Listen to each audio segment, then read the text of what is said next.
morning, and welcome to a very special edition of Can We Talk? I'm Theresa Skorseth, and I have a guest here today that you're going to want to hear from. Jim Rothstein is a New York City detective. He's retired now, living in St. Martin, where he's actually the mayor. Let's establish a little background for our audience. Jim, how long have you been pursuing justice, and especially in the name of human trafficking, which is what we're doing today? Well, thank you for having me on. Actually, this July is 50 years. It was 50 years ago that I saw the first girl being prostituted in Times Square from the Stearns County, Morrison, the central Minnesota area. So it was 50 years ago, and I've been working on it ever since. Now, that's what they used to call the Minnesota Mile, am I right? No, it was the Minnesota Strip. Minnesota Strip. Yeah. Tell us a little about that. Well, the Minnesota Strip, because at that time, we had actually in the 60s already, at any given time, there were 400 girls from Minnesota being prostituted in New York. And naturally, everything gets a name, and it became known as the Minnesota Strip. And what really solidified that was in 1977, when we had the public hearings. The governor of the state of New York had assigned me to the New York State Select Committee on Crime to see the effects these crimes were having on society. So I had a partner by the name of Matty Rosenthal, and we worked very closely. We had finally found 2 officers in Minnesota that were willing to work with us. And with that, we brought, I think it was 11 or 13 young girls to New York to testify. And that's when the New York Strip got solidified. Now, this would be a very clear prime example of human trafficking, wouldn't it? I mean, 400 girls from Minnesota didn't just spontaneously decide all on their own to go to New York and be prostitutes. Well, no, that's not the way it works. No, that's the politically correct, feel-good, do-good version of human trafficking. And you'll find that that is the popular thing now, and it has been for 50 years. Nobody wants to talk about the trafficking itself. They just want to talk again about the feel-good, do-good, what's politically correct, and that's the only thing you get to hear. And that's the only laws they're passing too. They are not addressing human trafficking. Can you give us a quick definition of human trafficking for those who are not familiar with the term? Well, human trafficking has a number of aspects, but the most important thing is that these people, these kids, are picked up, forced into prostitution, or the different versions of it. That includes both males and females. And then they're forced to perform their acts to make money for a pimp, which is the street language. I like how they address it differently now, but let's get down to the facts of life. They're being pimped, and nobody wants to talk about pimps. Right. How did you get started in the human trafficking? Well, it started off, what happened was I had done the captain a favor at Christmas time with a problem they had in the precinct. I was a young rookie cop. And we were having a tremendous amount of girls working, and he knew they were from Minnesota, and because I was from Minnesota, he figured I should take care of my own problems. So then it was about right after Christmas, sometime in February, March, that I was assigned, I can't use the word that they called it, but it was a posse, and it rhymes with posse, so you can figure out what the name of it was. Again, we were not politically correct because the business we were in was not, and I didn't want it. But then I was told if I didn't take it, I'd never get another assignment. I bound to beat the rest of my life. So I got involved in it, and it took us, I got to pick 5 partners, and what we basically did was round up hookers that were loitering for the purpose of prostitution. Well, you put a bunch of cops at that time, I wasn't a detective yet, and hookers together, and they'll find a way to make things work. Well, we did, and it took us it took about 45 days to find out that prostitution, as it was known in the clinical verbiage, was not what the real story was. And so we started working on it, and may it be, there was a young girl, her name was Peggy, and the pimps decided to kill her when she didn't want to work for them anymore. So when the pimps showed up, I was there with my partners and we arrested the pimps. So after that, she was an informant of mine, and she became one of the top call girls in the United States. That goes to the level that you will never see investigated. So once I had that established that I could be trusted, things changed. And then what happened was I started noticing that the pimps were supervising the girls on the street, and I realized our undercover men were in danger, because how would they know if it was a cop or a customer? And sure, lo and behold, they killed one of our undercover men. And then everything broke loose. Yeah. Then I was, as they called, cut loose, and we formed a pimp squad. And by that time, we had already known how this was operating. And then we got into it in about 1971-72, was the only joint investigation ever done in this country, where we went after 11 of the top 12 pimps in the United States. It was the FBI, Customs, IRS, New York City Police Department, Lieutenant Gary McGaughy and his partner from Minneapolis Police Department. There were 2 cops from Columbus, Ohio, 1 guy from Chicago. And we had finally formed, I was sent out, I was cut loose, which meant I traveled and organized all this. Mm-hmm. And we ended up convicting 11 of the top 12 pimps. And what was the most amazing thing, as soon as we were done, anybody in the federal government who had worked with us was transferred out. So that's how we first went after, and to this day it remains the only investigation where they went after the big boys. Wow, that hardly ever happens. No, you'll hear about these arrests nowadays where they locked up 90 pimps and all that. Well, that's easy, because they're what we call the popcorn pimps. They have 1 girl and are working the truck stops and stuff like that. Yes, it's easy to go after, it's easy to get them, mm-hmm. and it don't cause any problems, because one of the big byproducts of human trafficking is what they call human compromise. Now, I've heard that term from you before. Could you give us a little background on that idea? Yes, human compromise is when you take the weakness or the vulnerability of somebody in power, may it be male, female, or whatever, and you set them up with a kid or a prostitute, male or female, and you make a record of it. And then you have control of them. Because you can always expose them. It's a kind of extortion. Yes, and it's a facet of human trafficking that you will never hear addressed. Although lately, if you've been following what's breaking in England for the last 2 years, you'll see the whole upper echelon in the government has basically been brought down for using kids. And when I was first involved in this, any of you remember the Profumo scandal with Mandy Rice Davies and all that? Well, it was about very early in my career when they came over to meet with me to find out if the Profumo scandal had actually leaked back to the United States. And I was able, with my informant, to determine that it was not directly involved, but that's what first got us into human compromise and stuff at the highest levels.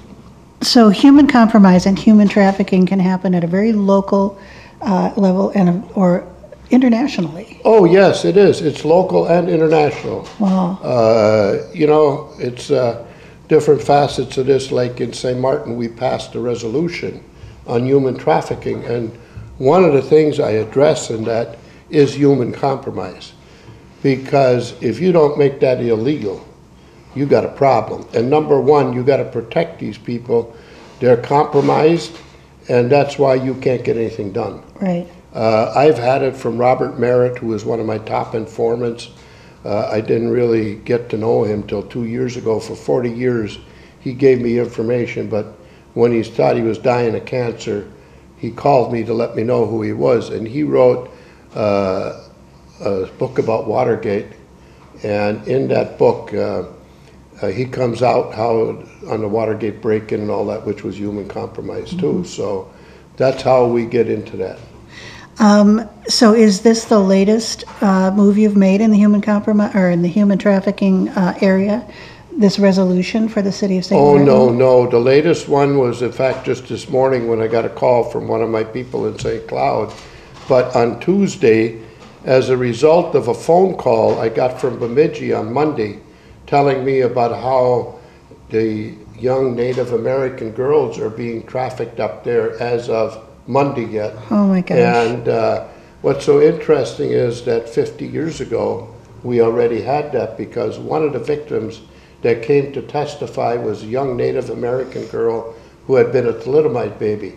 And she had a flipper for her left arm, and when she testified, it was public testimony, and she wouldn't testify unless I sat next to her.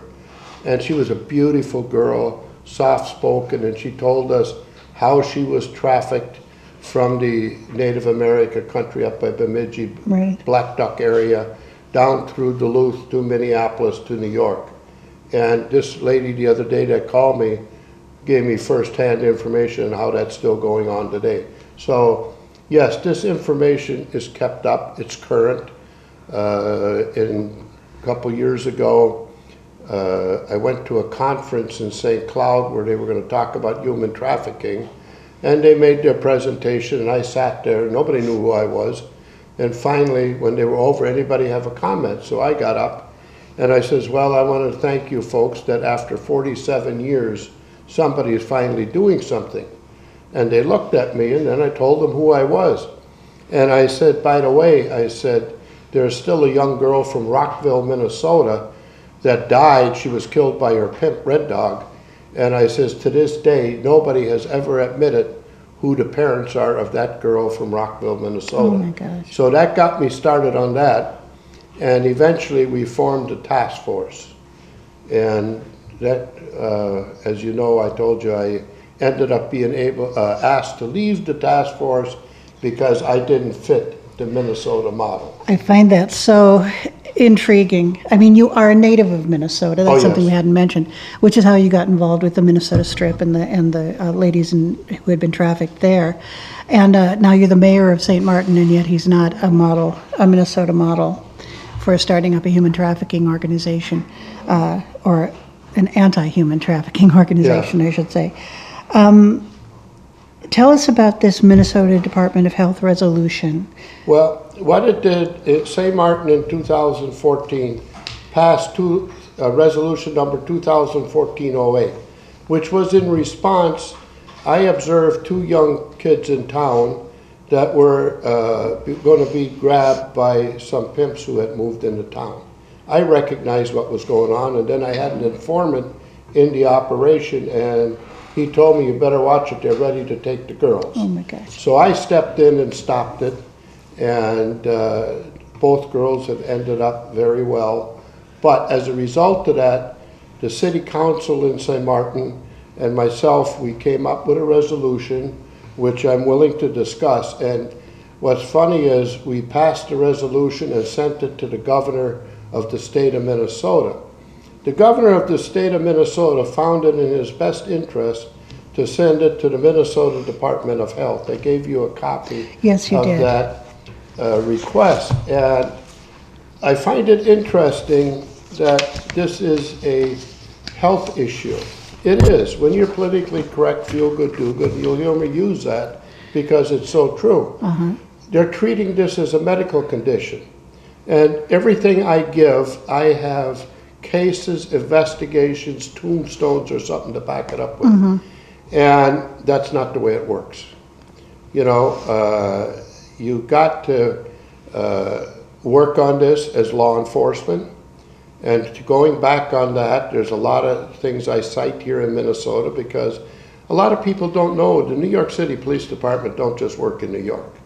And when I was cut loose, I was given an unlimited expense account, which is probably more than some of the budgets the police departments have. And that's how I got to go around the country and work on this. But as a result, the Minnesota Department of Health, I called them Tuesday after the lady from Duluth, from Bemidji called me, and I says, well, it's been a year now, and I haven't gotten a call. Well, you know, we're working on it. I says, but it's not going after the pimps.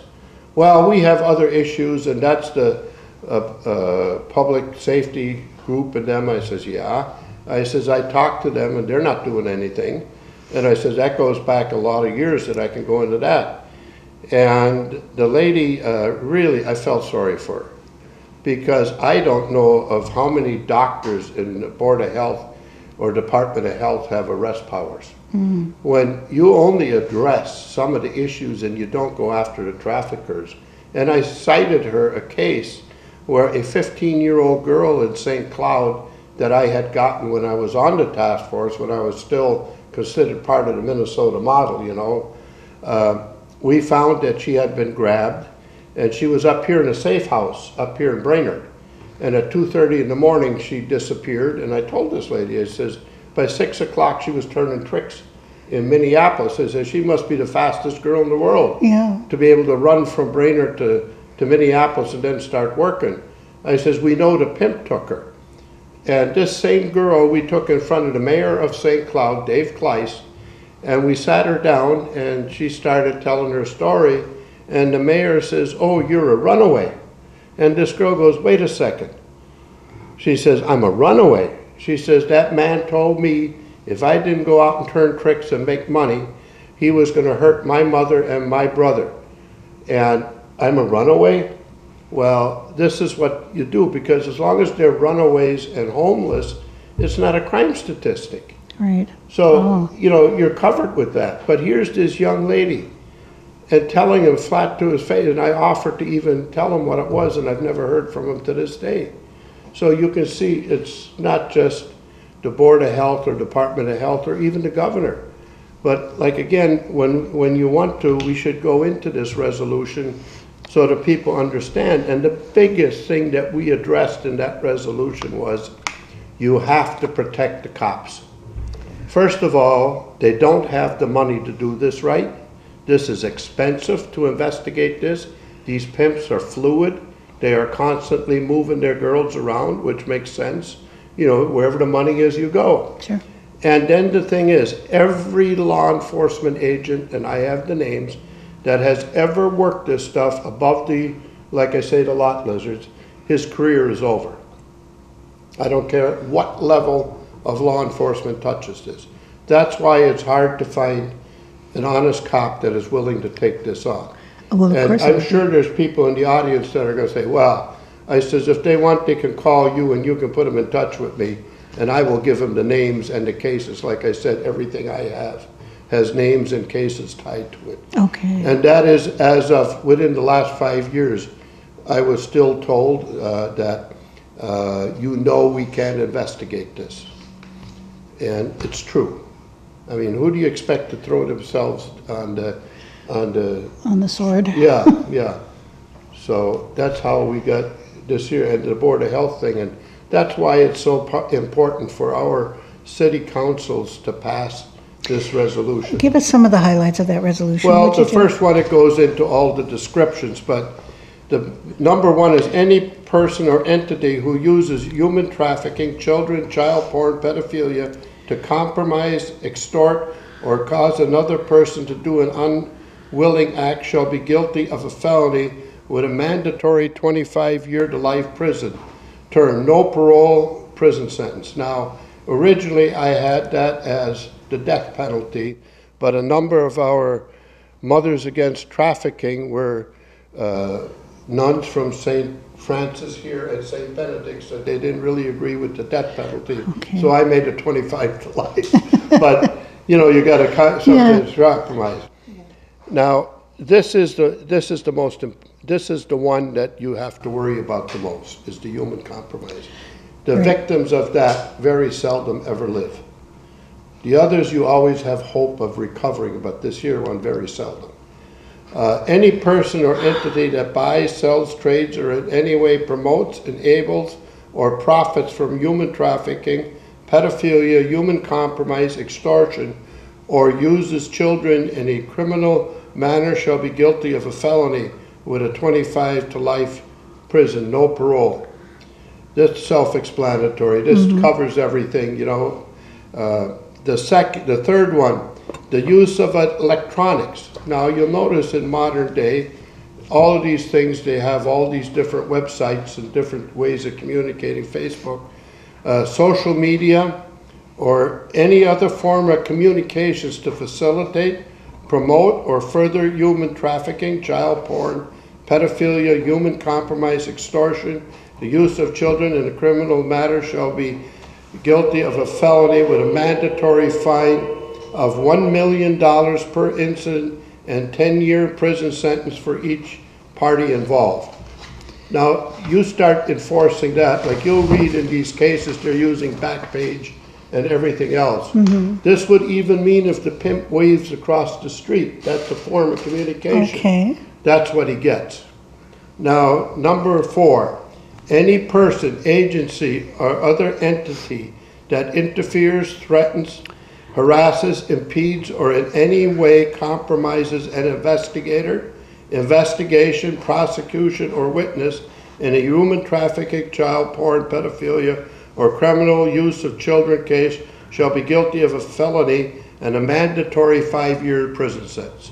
That means if you're a cop doing your job and your boss comes to you and tells you quit it, or you get harassment from the outside, they get locked up. This is the thing that you got to do to protect the cops. Now, here's the one that will turn them all off. Any enforcement agency, agent, prosecutor, elected government official, elected, or any other authority that fails to act with due haste on human trafficking, pedophilia, or the criminal use of children complaint, and then fails to do a complete investigation of the complaint should be guilty of a felony. Well, felons can't serve on public. But this is the one, when you get to elected government officials are responsible, that's when you'll see something get done. Okay. And now you'll see why they don't want to hear about my resolution. And then, another big thing is that you have to have oversight on this, because you can see how this can be abused.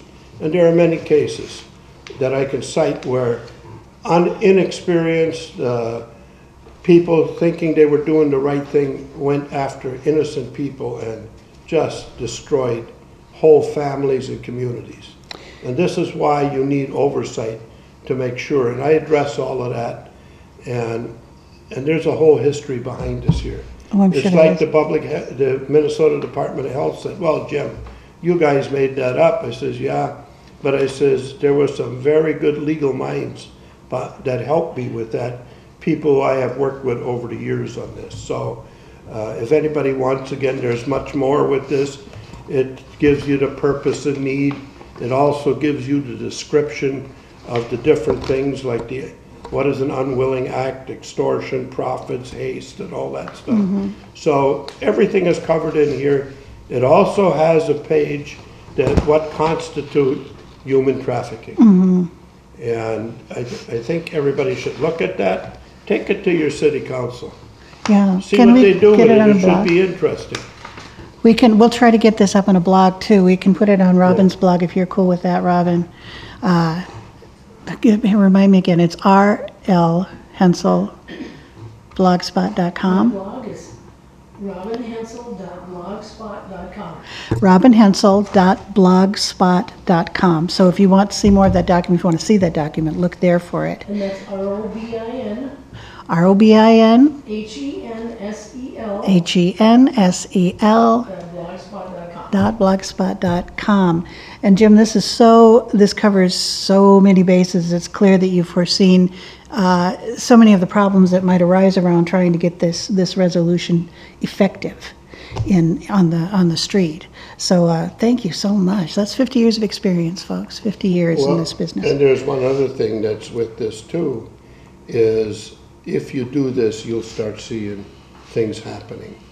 We're not addressing the pimps that are out there moving these girls. No, we're not. Or when you get to the next level, the people who supply kids to like for instance, Washington, D.C., and the higher echelon of the country. And we were right up to the highest levels of this. In fact, we even, when I arrested Frank Sturgis, one of the Watergate burglars, he verified the information on what the Watergate burglary was really all about. And what that was about was there was a pedophile ring operating out of there besides the prostitution ring. And they wanted the names. See, it's what we used to call the book, where they keep a record of who the customer is, what his fetish is, and what they're willing to pay. Well, if you got that, and both the Democrats and Republicans were using that. So certain individuals who I can't name right now, but are available, wanted that so they could compromise both the Democrats and Republicans. And like I said, this was further verified by the arresting officer, Carl Schaffler, who was my counterpart in Washington, D.C., who worked the same thing there. He knew about the Watergate burglary a month before it happened. And the other part of this is the burglar, Frank Sturgis, who I arrested and was able to debrief for hours before anybody knew we had him. Mm-hmm. So that gets into a whole nother facet of this, but just to show you the levels of this. Yeah, it goes from the most basic local levels to, well, as I said earlier, international, but certainly at the national level, there was a great deal going on. I am so impressed by how well you remember all of these things. My memory is famously bad. So whenever someone comes along and says, yes, it was July 3rd, 1973, I just think, wow, I couldn't have pinned it in the 70s myself, but that's me. So, yes, that we have a question from the audience. Jim, recently there was a sting of a prostitution ring, a bust up in the Brainerd area, and a prostitute by the name of Sonny, who I believe was probably a male, was listed in. I'd like if you could bring this local and talk about the former sheriffs here that you might have had contact with, any officers you might have had contact with, and if you think that the local stuff that's going on, the most recent stings, are connected in any way to trafficking, if you could talk about that as well. Well, certainly, because like I said, I started on this in 1965. Once I got cut loose, I traveled all over the country looking to get this together. So naturally, Minnesota was my first stop because of all the Minnesota kids. Right. And I traveled up and down the state looking for help and people, cops who would cooperate. Finally, we found two guys in Minneapolis, Lieutenant Gary McGaughy and a cop by the name of Kenny Tidgwell. And it was unbelievable what they had. And with that, I was out here many, many times over the years. And on one particular night, we got a call to come to this, at that time they were called go-go bars. And we got there, and the informant was there, and we were all in plain clothes, nobody knew who we were. And there was the sheriff of Stearns County, the sheriff of Morrison County, the sheriff of Crow Wing and Cass County.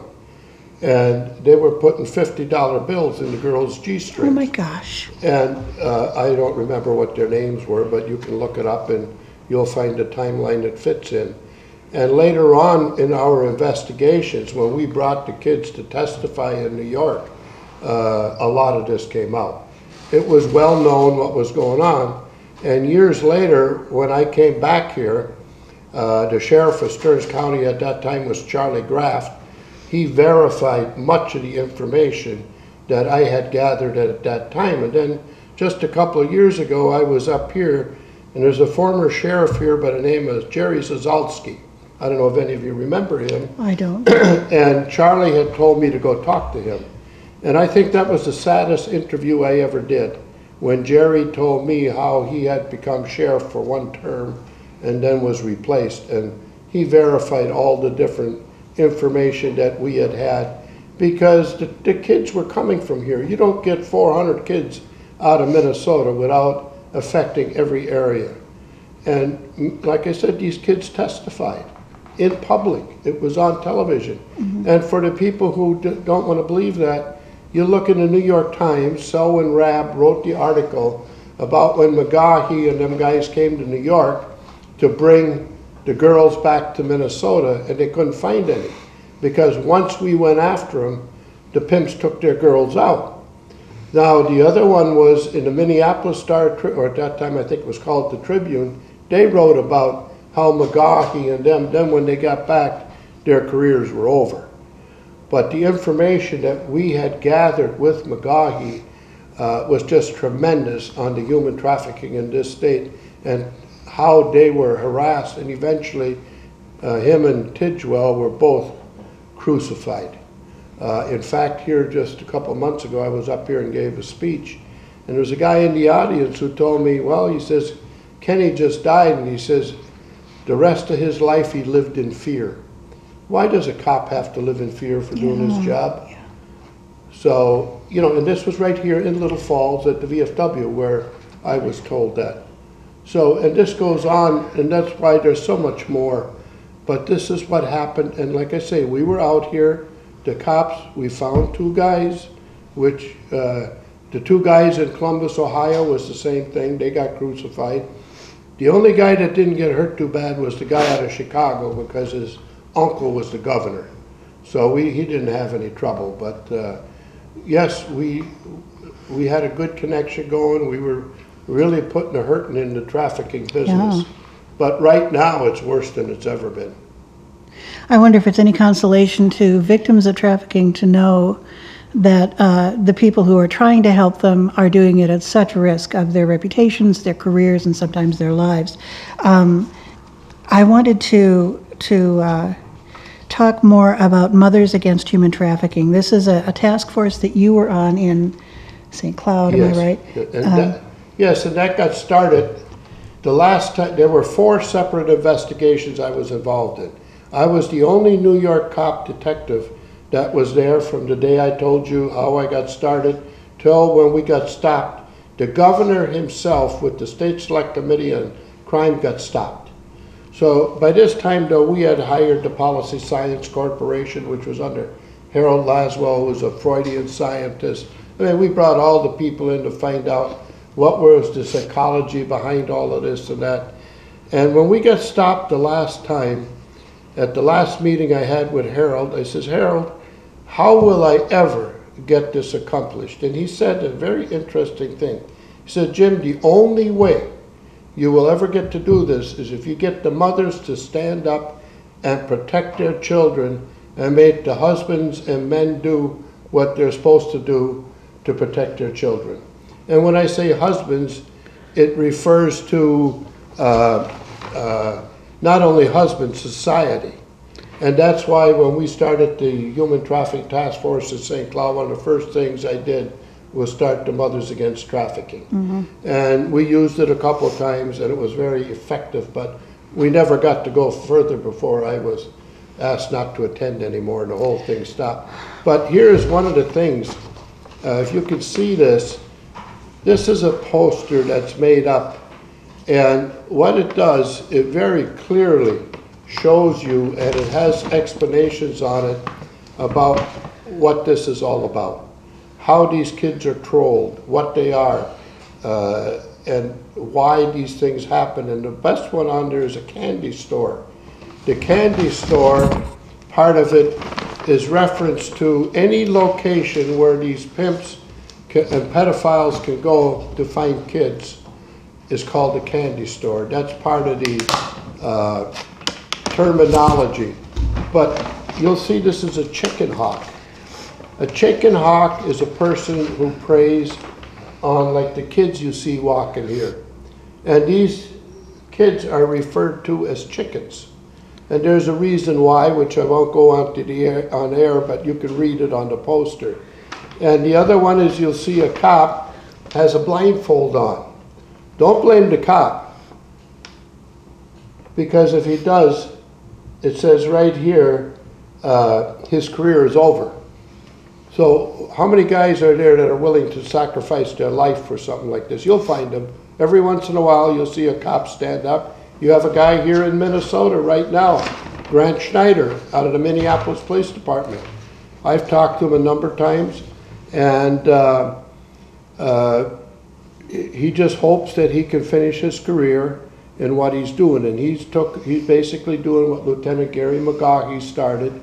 And the funny thing is, when I asked for Lieutenant McGaughey's files, I was told there are none.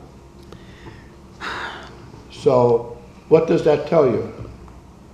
I don't feel bad. My files are all gone too. Yeah, I'm not surprised, Jim. There are layers and layers and people manipulating things behind the scenes to make sure that the worst offenders are the ones best protected. So we would like to, this is all leading up to, we would like to start a St. Paul's chapter of the Mothers Against Human Trafficking Task Force. And again, I think you can probably get the best information about that on Robin's blog. We'll make sure that that information is available, or you can call the station here, and Chris will get a message to us letting us know who you are and what your number is so we can call you back and give you what information we have. Oh, yes, another question.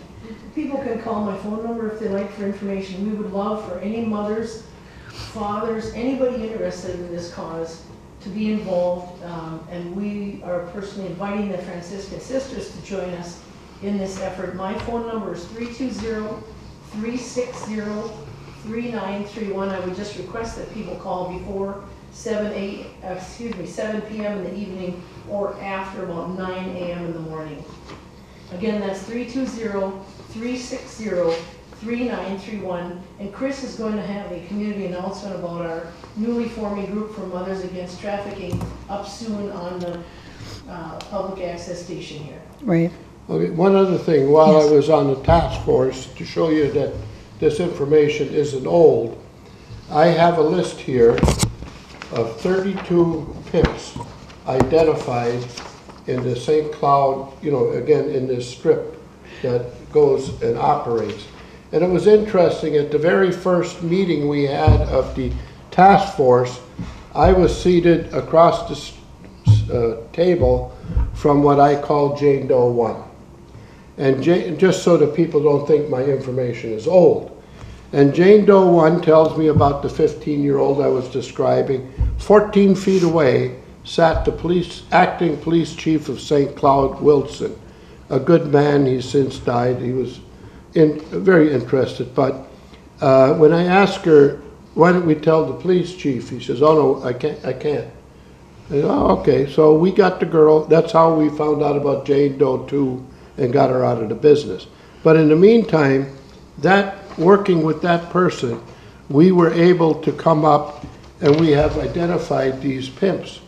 I took this to numerous police chiefs, sheriffs, county attorneys, even to the FBI, and guess what the FBI told me? We got to check you out.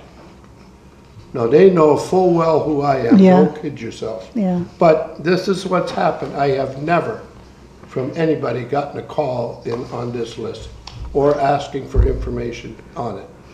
And this is where our problem comes in. Again, do I blame them? No.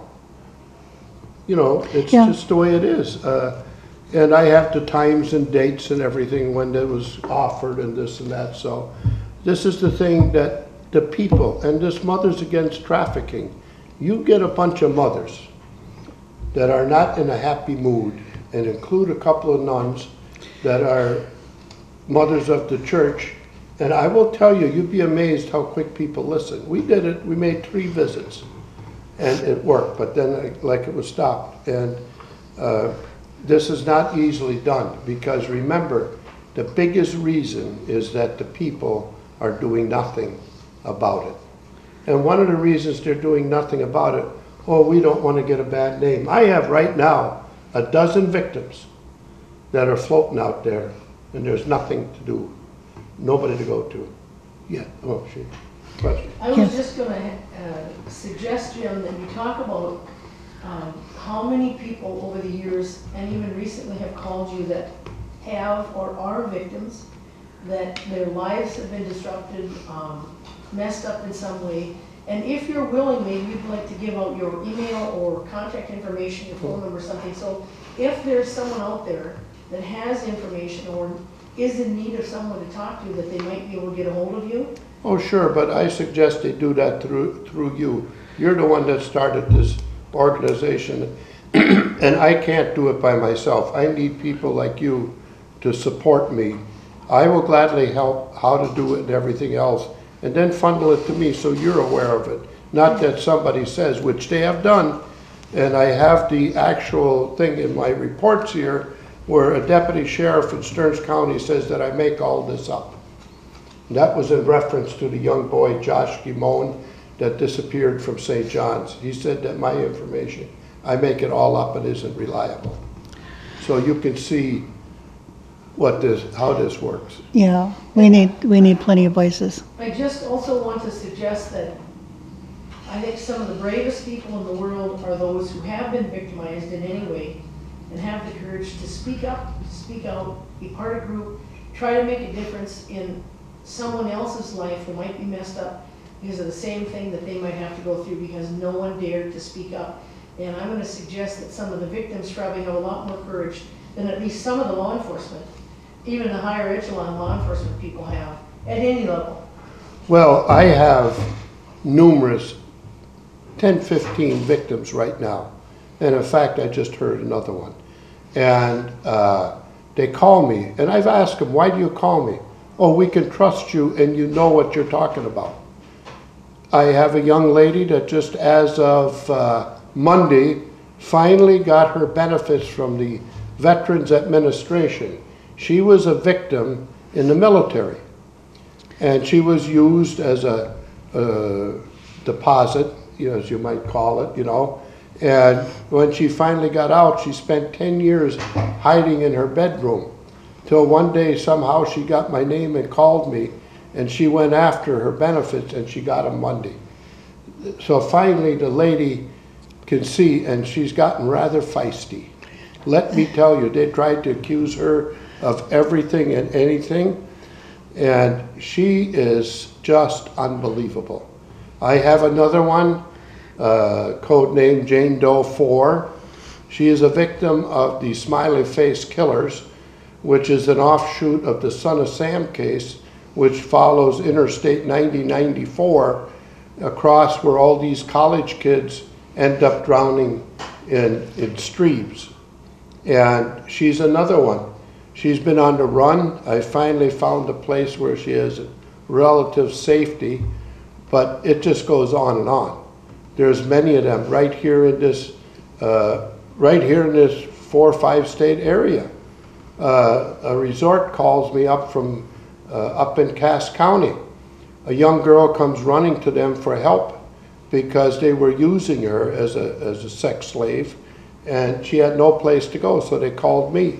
Right down southwest of St. Martin, a ways down, there's a young lady that's being used. She got started at 14, and the parents don't want to say nothing because it'll embarrass them, and she's just back again. We don't know how long till they come and get her again. I just had a girl that got out of the business 2 years ago, south towards Paynesville.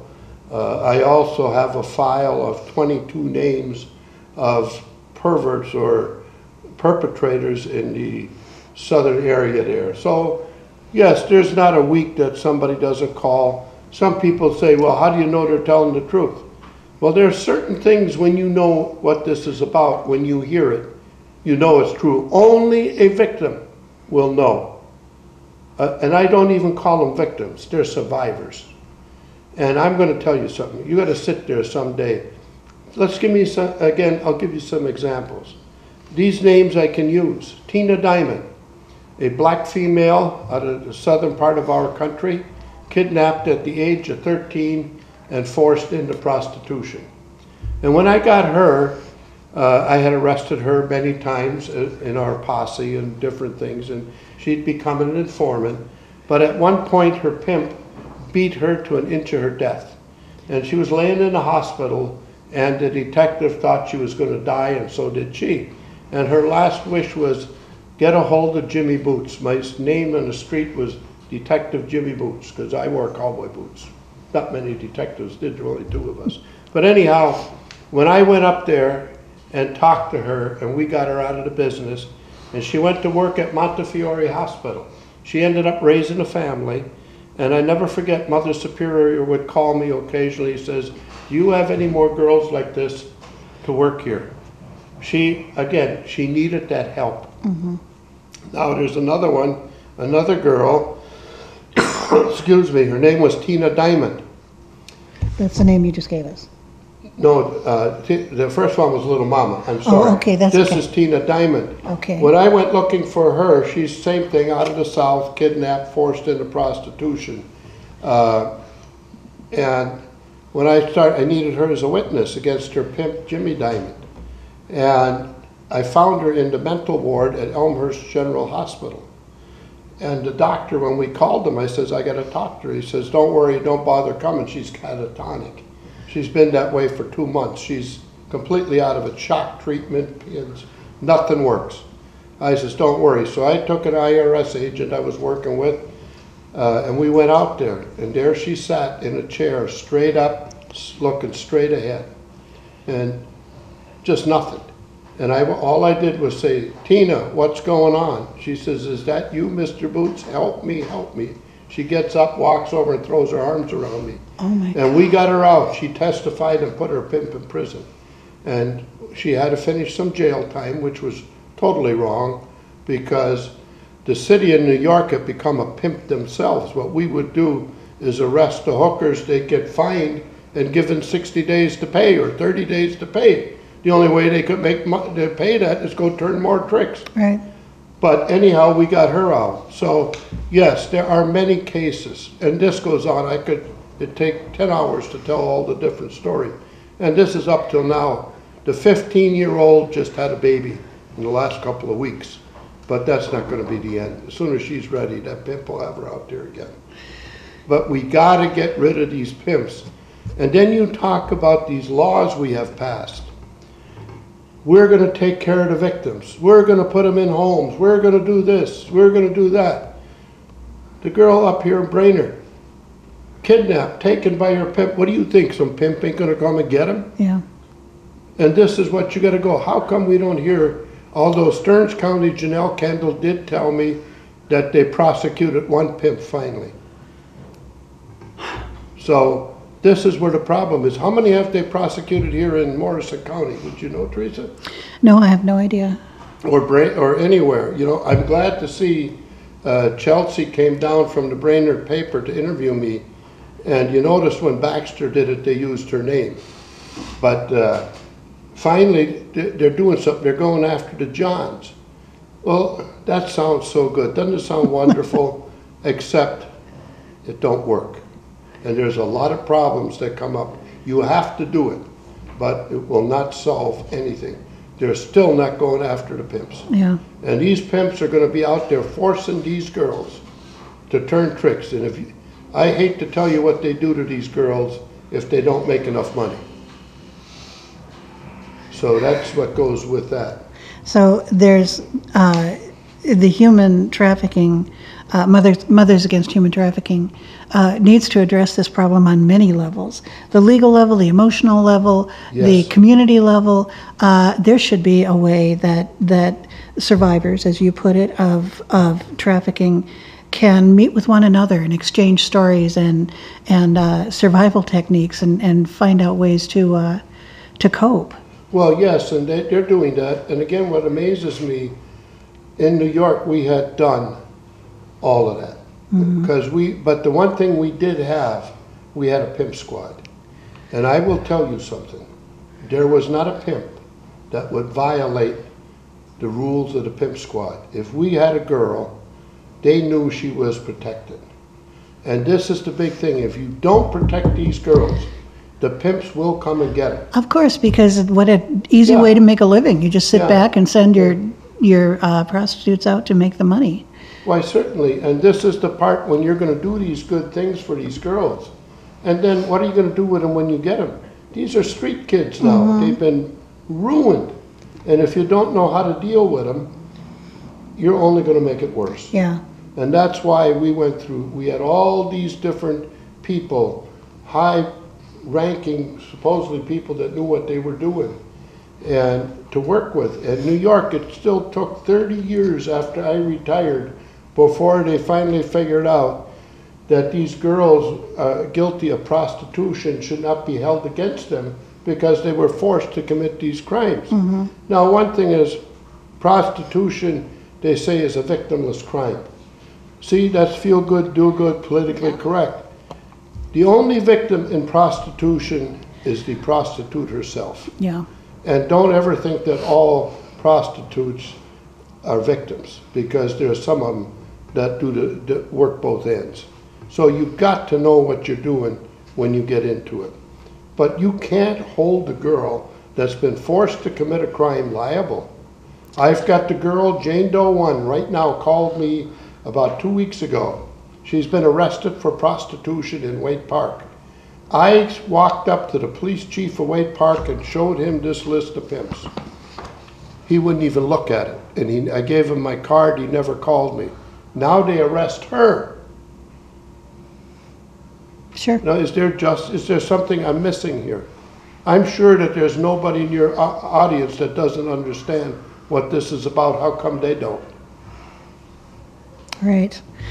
Well, we need to get the public involved. We need you folks to give us a call and let us know what you think should be done, how you would like to participate in this, so that we can get something going and make a difference. These are the most vulnerable members of our society: kids, children, and young women, especially teenage women who don't know enough about what's going on in the world to make these kinds of choices for themselves. Yes, question. Would you recommend that a good place to start, would you recommend that every mayor that's within ear reach of this program pass that same resolution or something very similar in their city to help begin the ending of human trafficking? Why, certainly. You have to do that. It has to start, again, as I said, with the mothers. Right. Who are the mothers? They're the general public out here. And I'm going to tell you something. If I was a mother and my city council didn't pass that, I would want to know why. And I mean, I would make no bones. Now, as you will see if you read the write-up here, this is written in a grassroots form right now so that the people understand it. It will be converted to legalese if it's passed as a law. And you watch. I took that to the Stearns County Board. The version of what the Stearns County Board came back is nothing. It is the Minnesota general thing on human trafficking, feel good, do good thing as they came back. They did not adopt that. So, Well, maybe we need a signature campaign, yes. a circulated petition, so that we can bring it in with a whole lot of signatures showing support for it when we bring it to our own city council and our own mayor. But it's a very, very important thing that needs to be pursued. Well, and one other thing, what we've done over the years on this, in 1993, Congressman Charlie Rose, I believe he was from North Carolina at the time, and I have a copy of his request in my reports here, where he asked me to come to Washington to prepare a confidential report on human trafficking. Well, I did, and I went to Washington. And what was interesting is the committee, Pat Schroeder from Colorado was on, a number of others, not one of the politicians that were for this ever ran for office again. The only one that did was Barbara Mikulski out of Maryland. I find that quite interesting. Yes. Just quickly touch on, Jim, what you were talking about earlier about the local murders here in Morrison County or Little Falls. If you could relate some of that to the viewers. Well, yes, there are, in our investigations, other things. As you know, prostitution and narcotics run hand in hand. And that was another reason they got rid of Lieutenant Gary McGaughey, because at the time, one of the big traffickers, which was part of another investigation, he found them in Minneapolis. McGaughey's informant, I met her once, and we had that big trafficker in Minneapolis. And I know it's good information because of what happened. But this information led to the drugs that were coming in from the St. Lawrence Seaway to Duluth. This same drug operation is the same one when I talk about Bemidji and the other parts where the kids are funneled up to Duluth. Many of them end up in the shipping stuff. Again, this information is 50 years old. It's been verified almost every 10 years by somebody more telling me about it. But the big drug trafficking that was taking place, There's a number of cases, and one of them is the case of Blue Gas right up northwest of here. A guy that turned out, he ended up supposedly committing suicide. It was a murder. And why I know he was a federal drug informant, because when I got the case, it said BNDD and a number. The old DEA was known as the Bureau of Narcotics and Dangerous Drugs, so I knew he was an informant. And there was other information that came in. But to get to that, there were 2 little girls and a young man that died here in this area because of the drug knowledge they had. These girls, one of them went to St. Francis here, and what we did is we're able to find out that this little girl would meet her boyfriend. What do little girls and little boys do? They get together. And she would sneak out with him, and across from the St. Francis, in fact, at one time I was down there, they showed me, was an ice cream parlor. So they qualified this by saying, but he didn't meet her here, he met her at the ice cream shop. I think it's a funeral home now or whatever. And they would go do their thing. Well, these people, the girl and her sister died, and the boyfriend died within 3 to 5 days of the girls dying. Now, again, the former Sheriff Zazalski, the former Sheriff Charlie Kraft, all had told me about this. And there was a guy that I was sent up to see here who was an honest cop. And I interviewed him, just a matter of months ago, verified what I had, you know. Now, how can this happen? Well, one thing was, the mother and father were in my house. And when I had him go find out, I says, young girls, she was telling me how her daughter played the violin and stuff, and I says, and that she left the last will and testament. I says, young violin players don't leave a last will and testament. Yeah. There's something else. Well, these people were killed, and this is not verified information for their knowledge of the drug trafficking. Mm. The names are all there, but why hasn't anything been done? Yeah. You look at, again, I'll use the name, go to Brainerd, look up the Billy West. Like I say, the guy that got killed was Blue Gas, then look up at Billy West up in Brainerd. Follow that up to Bemidji. It's all there. It's still, like I said, I just got the call on Monday. So what are we doing? Still a very active issue. I'll guarantee you there are more parents in this area, because where did the kids come from that I brought in to testify and that we interviewed? They had a mother and father from somewhere. Yeah. And you know what? Many of the parents are scared to talk about it.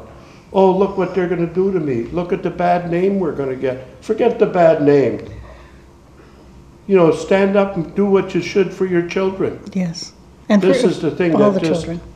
you know, gets me. The mother said to us, well, I don't want anybody to know that my daughter was a bad girl. What's wrong with a girl going with a guy? You know, isn't that what keeps this world moving? Yeah. But we're going to let them die and do nothing about it?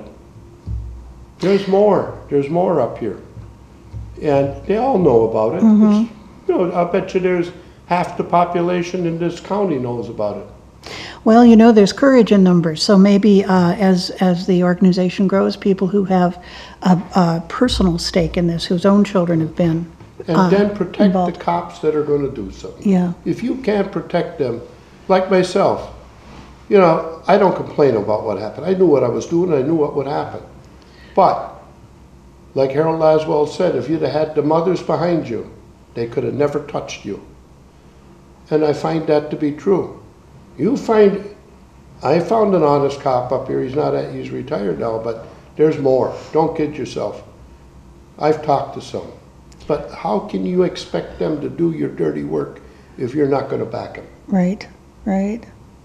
Oh, there's so much more that we could go into here, but we're down to the last minute or so. Is there any final statement you'd like to make to leave the audience with to think about? Yes, again, get this Mothers Against Trafficking going, and I can show you how to set it up. I've used it. I was given an example of that when I did an investigation down in Kentucky. They had 26,000 mothers on a phone bank, and that was in the old days when you had to actually call. Can you imagine what we could do with modern communication? And what they would do is go into a place, the 5 mothers would go in, and if they didn't get what they wanted, they'd hit the button, and put the calls out. In this particular time, 26,000 people were calling in 20 minutes. 20 minutes later, and this was a government official in Washington, met with us. You get 26,000 people to start calling, you're going to get results. And there's not a politician or cop or judge in this country that can withstand the mothers. That's my word of advice. Well, that's a lot to chew on. And I want to thank you so much, Jim, for coming and joining us here today with your wonderful stories that we wouldn't hear from any other source. Again, this is Jim Rothstein, New York City retired New York City detective. I'm Theresa Skorseth. This is Can We Talk, and we'll see you soon.